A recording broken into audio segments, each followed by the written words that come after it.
Hi everyone, एक और नए वीडियो में आप लोग का स्वागत है। तो साथियों, आपने अभी तक पिछले वीडियो को नहीं देखा है तो जाइए चैनल के प्लेलिस्ट में, वहाँ पर आपको सभी वीडियो मिल जाएगा। और आप लोगों ने अभी तक इस चैनल को सब्सक्राइब नहीं किया है तो आप लोग इस चैनल को सब्सक्राइब करें, लाइक करें और शेयर करें। तो आज का हमारा पहला प्रश्न है, यदि एक भिन्न का अंश 20% और उसका हर 25% बढ़ा दिया जाए तो परिणाम स्वरूप इस प्रकार प्राप्त भिन्न 3/5 होती है, तो मूल भिन्न क्या है। ठीक है, तो यहाँ से भिन्न बराबर होता है अंश बटा में हर। तो यहाँ से अंश में कितना बोल रहा है, अंश में यहाँ से बोल रहा है अंश में कि 20% की वृद्धि कर दिया जाए। तो 20% का मतलब कि 1/5। तो 5 से कितना वृद्धि किया जा रहा है, 1 वृद्धि किया जा रहा है, यानी कि हो जा रहा है 6 अंश हो जा रहा है। और हर के क्या बोला है, हर में यहाँ से बोल रहे कि 25% बढ़ा दिया जाए। 25% का मतलब कि 1/4, 4 से 1 ज़्यादा कर दिया जाए। तो ऐसे हो जाएगा 4 से 1 ज़्यादा यानी कि 5 हो जाएगा। तो ये जो भिन्न प्राप्त होता है वो प्राप्त होता है 3/5। तो हमारा आंसर कितना प्राप्त हो जाएगा, भिन्न बराबर में होता है अंश बटा में हर, यानी कि 6/5 हमारे अनुसार। जबकि प्रश्न के अनुसार यहाँ से दिया है कि यह है 3/5। यहाँ से 5 से 5 कैंसिल और ये 3 दूनी 6, यानी कि यहाँ से 1 का मान जाएगा वो 1/2 आ जाएगा। ठीक है, तो बोला है कि मूल भिन्न कितना है, तो मूल भिन्न कितना हो जाएगा, ये पहले 5 से बढ़ाकर 6 किया गया है और ये 4 से बढ़ाकर 5 कर दिया गया है। तो यहाँ से मूल भिन्न हमारा हो जाएगा, मूल भिन्न वह हो जाएगा 5/4 इंटू का 1/2 हो जाएगा। ठीक है, तो यहाँ से हमारा जगह 5/8 जो है वो हमारा मूल भिन्न था, इसलिए ऑप्शन नंबर यहाँ से सी जो है वो हमारा राइट आंसर हो जाएगा। अगले प्रश्न को देखते हैं।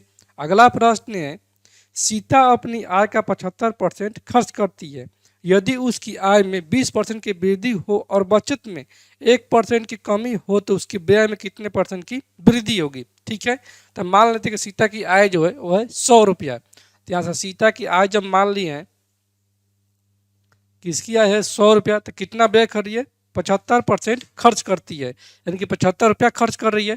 तो ऐसे खर्च कर रही है 75 रुपया, तो बचा रही कितना, यहाँ से बचत कर रही है ये 100 माइनस 75 यानी कि 25 रुपया इसका बचत हो रहा है। फिर आगे प्रश्न में दिया है कि यदि उसकी आय में 20% की वृद्धि हो जाए, यानी कि इसमें जो है वो 20% की वृद्धि हो जाए। तो 20% की वृद्धि हो गई, यानी कि 20 का वृद्धि हो जाएगा, तो ये हो जाएगा 120 होकर वृद्धि करने के बाद। और फिर आगे और बचत में 1% की कमी हो जाए। ठीक है, कि बचत में 1% की कमी हो जाए, यानी कि 1% की यहाँ से इसमें कमी आ रहा है, माइनस का 1% है, तो कितना हो जा रहा है, 25 हो जा रहा है, ये 99%, यानी कि यहाँ से हो जाएगा 25 का 99% हो जाएगा। तो यहाँ से 25 चौके 100 यानी कि 99 में ये 4 हो जा रहा है। तो साथियों हम जानते हैं कि आय बराबर में होता है खर्च प्लस का बचत। तो यहाँ से खर्च बराबर क्या हो जाएगा, ये हो जाएगा आय माइनस का बचत। आय कितना है, 120 है, तो 120 और ये हो जाएगा माइनस का 99/4। तो यहाँ से हमारा खर्च का मान ज्ञात हो जाएगा, यानी कि मान कि ये खर्च किया है 100 रुपये यहाँ पर, तो ये हो जाएगा 480 माइनस का 99 और बट्टे में हो जाएगा 4, बराबर में ये 100 हो जाएगा। ठीक है, तो यहाँ से 100 बराबर कितना हो जाएगा, ये हो जाएगा 10 में से 9 हो जाएगा 1, और ये 7 में 17 में से 9 हो जाएगा 8, और ये 3, यानी कि 381/4 बराबर में ये 1 का मान यहाँ से आ जाएगा, ये 4 9 36। ठीक है, 2 4 5 20, 1 4 दूनी 8 2, और ये 4 5 20, यानी कि 95.25 यहाँ से इसका खर्च हो जा रहा है। ठीक है, सीता का, तो ये हो जाएगा कितना, 95.25 रुपया यहाँ से ये खर्च कर दे रही है, ये बढ़ने के बाद। तो कितना का वृद्धि हो रहा है खर्च में, यही बोला है। तो कितना का वृद्धि हो रहा है, 75 से हो जा रहा है 95.25, यानी कि ये वृद्धि हो रहा है 20 का, 20.25 का। और किससे हो रहा है, तो ये हो रहा है 75 से, और गुने का ये हो जाएगा 100। तो ऐसे 100 से ये दशमलव कैंसिल आउट, और यहाँ से हो जाएगा 15 5 75, और ये 5 के 20, 5 25, और ये 15 दूनी 30, 10 और 15 साथ 105, यानी कि 27% के इसके खर्च में वृद्धि हो जा रहा है। इसलिए ऑप्शन नंबर यहाँ से बी जो है वो हमारा राइट आंसर हो जाएगा। अगले प्रश्न को देखते हैं। अगला प्रश्न है, यदि एक वर्ग का क्षेत्रफल 24 वर्ग सेंटीमीटर है तो वर्ग का परिमाप क्या होगा। तो बहुत ही आसान सवाल है, हम इसको और भी आसान तरीके से बनाएंगे। यहाँ से दिया कि वर्ग का क्षेत्रफल 24 वर्ग सेंटीमीटर है, यानी कि वर्ग का एरिया होता है भुजा स्क्वायर, तो भुजा स्क्वायर का मान दिया ये 24 दिया है। तो यहाँ से भुजा का मान हो जाएगा कितना, ये अंडर रूट का 24, तो 24 का वर्गमूल कितना हो जाएगा, ये हमारा हो जाएगा 2√6 हो जाएगा। ठीक है, तो पूछा यहाँ से कि इसका परिमाप कितना होगा, तो परिमाप बराबर क्या होता है, ये 4 गुने भुजा, तो ये हो जाएगा 4 दूनी 8√6 सेंटीमीटर। इसीलिए ऑप्शन नंबर यहाँ से डी जो है वो हमारा राइट आंसर हो जाएगा। अगले प्रश्न को देखते हैं। अगला प्रश्न है, यदि 3 के पावर x प्लस 8 बराबर में 27 के पावर 2x प्लस का 1 है, तब x का मान क्या होगा। ठीक है, तो ऐसे इसका बेस समान कर देंगे तो इसका पावर जो है वो भी आप रूपी सेम हो जाएगा। तो यहाँ से ये कितना है, 3 के पावर x प्लस का 8 है, और यहाँ पर दिए 27 के पावर 2x प्लस का 1 है। तो 27 को हम लिख सकते हैं 3 के पावर 3, क्योंकि 3 के 9 3 27 होता है। यहाँ से हो जाएगा 3 के पावर x प्लस का 8, और ये हो जाएगा 3 के पावर 3 इंटू का ये 2x प्लस का 1 हो जाएगा। ठीक है, तो यहाँ से ये बेस सेम है तो इसका पावर भी सेम हो जाएगा, यानी कि x प्लस का 8 बराबर आ जाएगा ये 3 दूनी 6x प्लस का 3। x को एक तरफ लेकर जाएंगे और संख्या को एक तरफ, तो ये हो जाएगा ये 8 और ये प्लस 3 है, -3 हो जाएगा, तो ये हो जाएगा 5 बराबर में ये 6x माइनस का x यानी कि 5x हो जाएगा। यहाँ से x का मान हमारा जो कितना 1 आ जाएगा। तो इसलिए ऑप्शन नंबर डी जो है वो हमारा राइट आंसर हो जाएगा। अगले प्रश्न को देखते हैं। अगला प्रश्न है, दो संख्याओं का गुणनफल 336 है, यदि उनका योग उनके अंतर से 32 अधिक है तो वो संख्याएं क्या है। ठीक है, जैसे दिया कि दो संख्याओं का गुणनफल जो है, इनके मान को दो संख्या a और b है, इनका गुणनफल दिया है ये 336 है, जबकि यहाँ से दिया कि उनका योग जो है यानी कि a प्लस बी वह उनके अंतर से 32 अधिक है, यानी कि इसके अंतर से 32 अधिक है। तो यहाँ से हमारा जगह a को एक तरफ और b को एक तरफ लेकर जाएंगे, तो ये हो जाएगा a और माइनस का यानी कि ये तो 0 हो जाएगा, और ये b है b यानी कि 2b हो जाएगा, तो 2b बराबर आ जाएगा हमारा 32।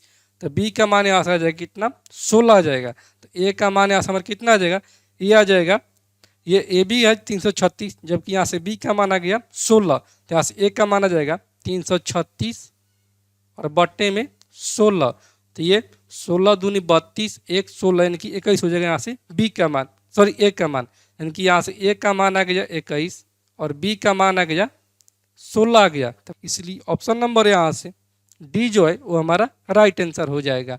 अगले प्रश्न को देखते हैं। अगला प्रश्न है, यदि x प्लस 1/9x बराबर में 4 हो तो 9x² प्लस का 1/9x² का मान क्या होगा। ठीक है, तो यहाँ से दिया है कि x प्लस 1/9x बराबर में 4 दिया है। यहाँ से दोनों तरफ 3 से गुना करेंगे तो ये हमारा हो जाएगा 3x प्लस का ये 3/9x यानी कि हो जाएगा 1/3x। ठीक है, और बराबर की ये हो जाएगा 4 3 12, तो इन दोनों का अगर स्क्वायर करेंगे तो ये हो जाएगा a प्लस बी का होल स्क्वायर यानी कि 3 का 9 x² और प्लस का 1/9 x² बराबर में हो जाएगा 12 का स्क्वायर 144, और ये माइनस का हो जाएगा 2ab। ठीक है, यानी कि माइनस के यहाँ से हो जाएगा ये 2 हो जाएगा, तो यहाँ से हमारा आ जाएगा 9x² प्लस का 1/9x² का मान ये हो जाएगा 142। इसलिए ऑप्शन नंबर यहाँ से बी जो है वो हमारा राइट आंसर हो जाएगा। अगला प्रश्न है, एक बैग में 3:2:3 के अनुपात में 1 रुपये 50 पैसे और 10 पैसे के रूप में 258 रुपये की राशि है, तो बैग में 50 पैसे के कितने सिक्के हैं। ठीक है, तो सिक्का कौन कौन से हैं, एक तो है 1 रुपया वाला, एक तो है 50 पैसा वाला, और एक तो है 10 पैसा वाला। ठीक है, और इसका अनुपात दिया है संख्या का वो 3:2:3 दिया है। यहाँ से 1 रुपये यानी कि 100 पैसा था, 100 पैसा वाला कितना सिक्का 3 रुपये 3 तो है, यहाँ से पैसा में हो जाएगा इसका मूल्य ये हो जाएगा 300 पैसा, और ये 50 दूनी की 100 पैसा हो जाएगा, और 10 या 30 पैसा हो जाएगा। ठीक है, तो टोटल पैसा का जो कितना हो जाएगा हमारे अनुसार ये आ जाएगा 300 400 और ये 430, 430 आ गए हमारे अनुसार पैसा, और प्रश्न में कितना दिया, यह 258 रुपये की राशि है, तो 258 रुपये की राशि है, तो ये रुपये में तो पैसा बदलने के लिए 100 से गुना कर देंगे तो ये हो जाएगा 00। ठीक है, तो यहाँ से हमारा कट जाएगा ये एक जो से कैंसिल आउट, और ये 76, ये 18, 6 चौक 24 और एक 25, यानी कि एक और जाएगा 6 बार में। तो यहाँ से हमारा एक का मान आ गया कितना, 60 आ गया। तो पूछा है किसका मान, पूछा है कि 50 पैसे के कितने सिक्के हैं। तो 50 पैसे का अनुपात कितना है, ये है 2 है। तो यहाँ से 2 बराबर में हो जाएगा 60 दूनी 120 जो है वो 50 पैसे के सिक्के है। इसीलिए ऑप्शन नंबर यहाँ से। दोस्तों यहाँ पर सोल्यूशन में जो दिया है वो सोल्यूशन में दिया कि जो रुपए में जो राशि है वो 25.80 रुपया है। ठीक है, यहाँ पर प्रश्न चेंज कर दिया, लेकिन जो दिया है 258 रुपये की राशि है, इस पर जो हमारा आ जाएगा 50 पैसे के सिक्कों की संख्या वो हमारा 120 ही आ जाएगा। ठीक है, तो आप लोग यही तरीका लगाइएगा और यही तरीका ही सही है। वो जो क्वेश्चन में गलती दे दिया है वो बात की बात है, लेकिन तरीका जो है वो यही बनेगा। तो अगले प्रश्न को देखते हैं। अगला प्रश्न है, ए, बी और सी की क्षमताओं का अनुपात 2:5:3 है। एक साथ काम करने पर वे तीनों उसे 27 दिनों में पूरा कर सकते हैं। बी और सी दोनों मिलकर उस काम के 4/9 हिस्से को कितने दिनों में पूरा करेंगे। ठीक है, जैसे ए, बी, सी है, 3 ठो व्यक्ति हैं। तो ये ए, बी और सी, इनकी क्षमता का अनुपात कितना दिया है, एफिशिएंसी का ये दिया है कि 2:5:3 है। और ये तीनों मिलकर कितना दिन में कर देते हैं, 27 दिन में पूरा करते हैं।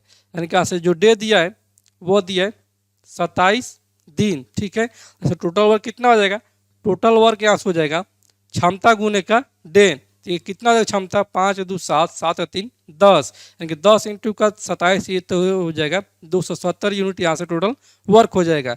लेकिन यहाँ से पूछा है किसका, पूछा है कि बी और सी दोनों मिलकर उस काम के 4/9 हिस्से कितने दिनों में पूरा करेंगे। यानी कि इस काम के 4/9 काम को, तो 4/9 निकाल देंगे तो ये हो जाएगा 29 27, यानी कि 4 12 120 काम जो हो जाएगा वो बी और सी के लिए करने के लिए। तो बी की क्षमता कितना है, 5 है, जबकि सी की क्षमता है 3, तो 5 3 8 हो जाएगा। यानी कि 8 बराबर करना है कितना, 120 यूनिट। यहाँ से 1 बराबर हो जाएगा 15 8 120, यानी कि 15 दिनों में जो है वो बी और सी मिलकर इस काम को समाप्त कर देंगे। इसलिए ऑप्शन नंबर यहाँ से डी जो है वो हमारा राइट आंसर हो जाएगा। अगले प्रश्न को देखते हैं। अगला प्रश्न है, कितनी राशि पर 5% प्रतिवर्ष की दर पर 2 वर्ष के साधारण ब्याज और चक्रवृद्धि ब्याज के अंतर 63 रुपये के बराबर होगा। ठीक है, 2 वर्षों के अंतर पर। तो साथियों हम जानते हैं कि एसआई और सीआई का जो अंतर होता है, एसआई और सीआई का अंतर वह होता है पी इंटू का ये r/100 के पावर टी होता है। यहाँ से एसआई और सीआई का अंतर दिया कितना कि ये है 63 रुपये के बराबर, यानी कि 63 रुपया बराबर में हो जाएगा पी, और इंटू आर कितना दिया है, ये यहाँ से दिया कि 5% है, तो 5 में हो जाएगा 100, और पावर टी 2 वर्ष दिया है, तो ये हो जाएगा कितना 20 5 100। तो यहाँ से हमारा जाएगा मूलधन ये 63 बराबर में पी इंटू 1/20 इंटू का 1/20। यहाँ से पी कितना हो जाएगा, ये हो जाएगा 20 और 20 गुना, यानी कि 400, और इंटू का ये हो जाएगा 63, यानी कि यहाँ से हो जाएगा 00, और ये 4 12 6 24 और 1 25, 25 या 200 जो रुपया है वो यहाँ से इसका मूलधन हो जाएगा। इसलिए ऑप्शन नंबर यहाँ से डी जो है वो हमारा राइट आंसर हो जाएगा। अगले प्रश्न को देखते हैं। अगला प्रश्न है, एक दुकानदार अपने सामान का मूल्य उसके क्रय मूल्य से 20% अधिक अंकित करता है। वह 3/4 सामान को अंकित मूल्य पर बेचता है तथा शेष सामान को अंकित मूल्य के 50% पर बेचता है, तो कुल सौदे में उसका लाभ प्रतिशत निर्धारित कीजिए। ठीक है, तो मान लेते कि उसके पास 100 वस्तु है, तो 100 वस्तु का क्रय मूल्य कितना हो जाएगा, 100 वस्तु का क्रय मूल्य यहाँ से हो जाएगा 100 रुपया। ठीक है, जबकि यहाँ से दिया कि उसका अंकित मूल्य जो है वो क्रय मूल्य से 20% अधिक अंकित करता है, यानी कि एमपी जो है वो 100 से 20 अधिक करता है, यानी कि 120 अंकित करता है। फिर आगे दिया है कि वह 3/4 सामान को अंकित मूल्य पर बेचता है तथा शेष सामान को अंकित मूल्य के 50% पर बेचता है। जैसे टोटल एसपी कितना हो जाएगा, टोटल यहाँ से एसपी हो जाएगा इसका विक्रय मूल्य, यानी कि वह हो जाएगा ये 3/4 सामान को बेचता है 120 रुपये पर, फिर शेष सामान को तो 3/4 तो बेच दिया, 4 में से 3 बेच दिया, तो कितना बचा इसके पास, 1 बचा है, तो 1/4 को भी बेच रहा है, ये अंकित मूल्य के 50% पर बेच रहा है। ठीक है, तो यहाँ से हमारा जगह टोटल ये 4 12 और ये 30 90। ठीक है, और ये हो जाएगा प्लस का ये 50 दूनी 100 और ये 4 दूनी 8 और 15 8 120 से इनकी हो जाएगा 15। तो इसका जो हो जाएगा टोटल विक्रय मूल्य वो हो जाएगा 90 और 15 105 रुपया हो जाएगा। तो कितना में खरीदते हैं यहाँ से 100 को वस्तु 100 रुपये में और बेच रहे हैं यहाँ से 105 रुपये में, तो उसको जो लाभ हो रहा है वो हो रहा है 5% का। ठीक है, इसलिए ऑप्शन नंबर यहाँ से सी जो है वो हमारा राइट आंसर हो जाएगा। तो साथियों मैं उम्मीद करता हूं कि आज का ये वीडियो क्लास आप लोग को पूरी तरह से समझ में आ गया होगा, और आपने अभी तक इस चैनल को सब्सक्राइब नहीं किया है तो आप लोग इस चैनल को सब्सक्राइब करें, लाइक करें और कमेंट करें।